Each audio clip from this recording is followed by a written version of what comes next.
Halo, kembali lagi pada channel Perspekta, channel yang membahas hal-hal menarik dengan sudut pandang yang berbeda. Kali ini kita akan membahas bagaimana paranoia bisa menjadi kekuatan super dan melahirkan pemimpin yang sangat ditakuti. Kita mulai dengan definisi paranoia itu sendiri. Secara mekanis, paranoia bukanlah sekadar rasa takut biasa. Paranoia adalah kondisi di mana otak seseorang masuk ke dalam mode hyper-awareness atau kewaspadaan ekstrim secara konstan. Sistem saraf mereka mendeteksi ancaman jauh sebelum ancaman itu benar-benar datang. Ketika seseorang mampu mengalirkan energi paranoia dan trauma ini ke dalam kalkulasi strategi yang dingin, mereka tidak lagi menjadi korban dari gangguan mental tersebut. Mereka berubah menjadi arsitek kekuasaan yang jenius.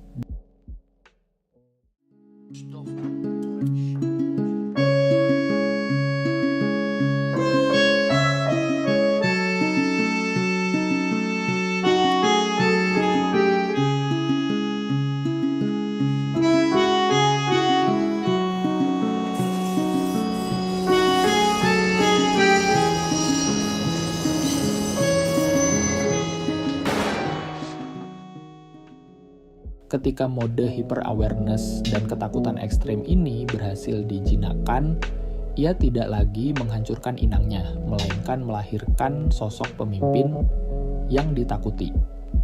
Manifestasi terbaik dari fenomena psikologis ini bisa kita temukan pada dua berkas studi kasus ikonik ini. Yang pertama ada Thomas Shelby. Dia adalah tokoh utama, otak penggerak sekaligus bos besar dalam serial Peaky Blinders, sebuah serial tentang naik daunnya geng kriminal jalanan kelas pekerja asal Birmingham. Pasca Perang Dunia Pertama, Tommy adalah representasi sempurna dari bagaimana trauma perang yang mengerikan dirubah menjadi modal nekat untuk merangkak dari lumpur jalanan kumuh menuju puncak kekaisaran politik. Kemudian yang kedua ada Michael Corleone. Dia adalah suksesor utama, sang pewaris takhta dan Godfather muda dalam trilogi film legendaris The Godfather. Sebuah mahakarya yang menyoroti pertahanan dan runtuhnya dinasti mafia Sisilia yang sudah berada di puncak kekuasaan di New York, Amerika Serikat. Jika Tommy memimpin dengan modal trauma, Michael memimpin dengan modal paranoia akut. Dia awalnya adalah seorang pria santun, berpendidikan tinggi, lulusan Ivy League, dan pahlawan perang yang idealis.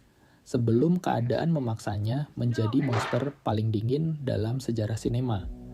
Dua pria ini membuktikan bahwa luka mental bukanlah kelemahan.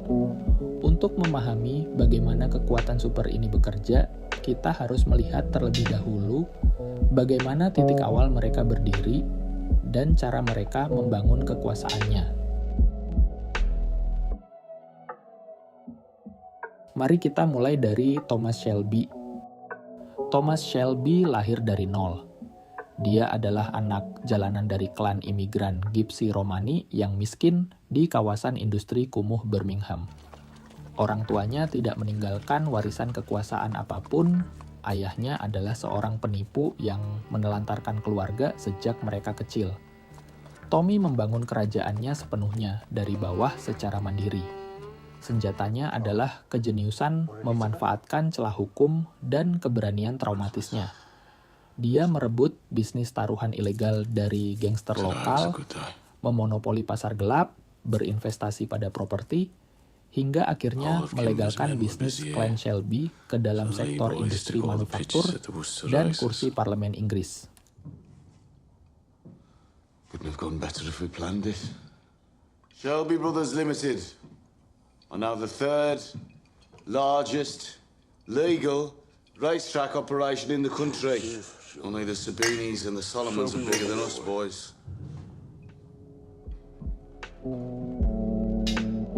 Sebaliknya, Michael Corleone tidak membangun dinasti Corleone dari bawah.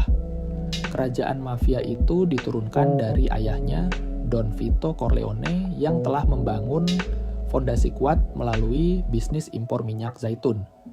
Michael mewarisi mesin kekuasaan yang sudah matang. Namun, tugas Michael jauh lebih berat daripada Tommy. Dia harus memodernisasi dan mengekspansi kerajaan tersebut di tengah ancaman kudeta internal.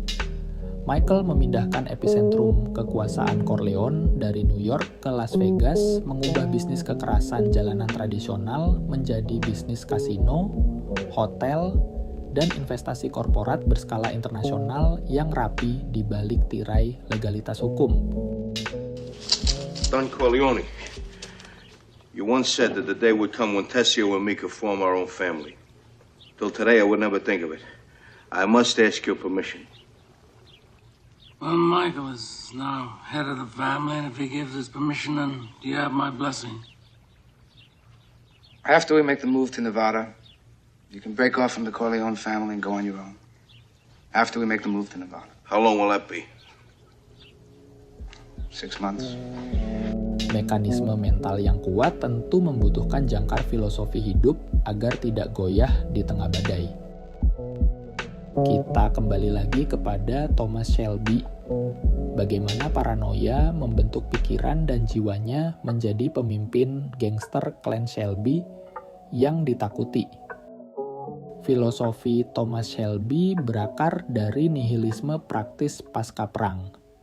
Dia memandang hidupnya sendiri telah selesai di parit Prancis, sehingga sisa hidupnya saat ini hanyalah waktu pinjaman yang tanpa beban.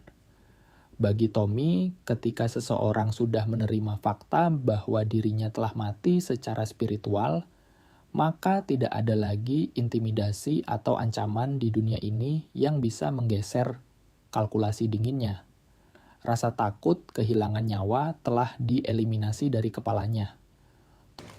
Hey. You and me, we're gonna dance. Now, put that fucking music back on.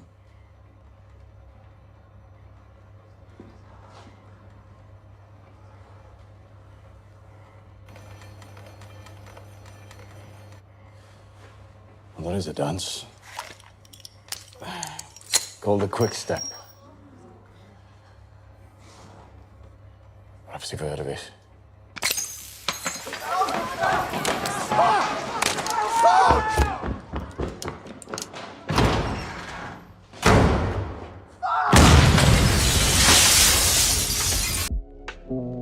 Sementara itu, filosofi Michael Corleone berakar dari logika paranoia militer yang defensif. Baginya, ancaman terbesar justru seringkali datang dari lingkaran terdekat, dan cara terbaik mempertahankan kekuasaan adalah dengan membaca pikiran musuh. Michael memelihara paranoianya bukan untuk bersembunyi, melainkan untuk menempel dan mempelajari gerak-gerik musuhnya sebelum mereka sempat menarik pelatuk senjata.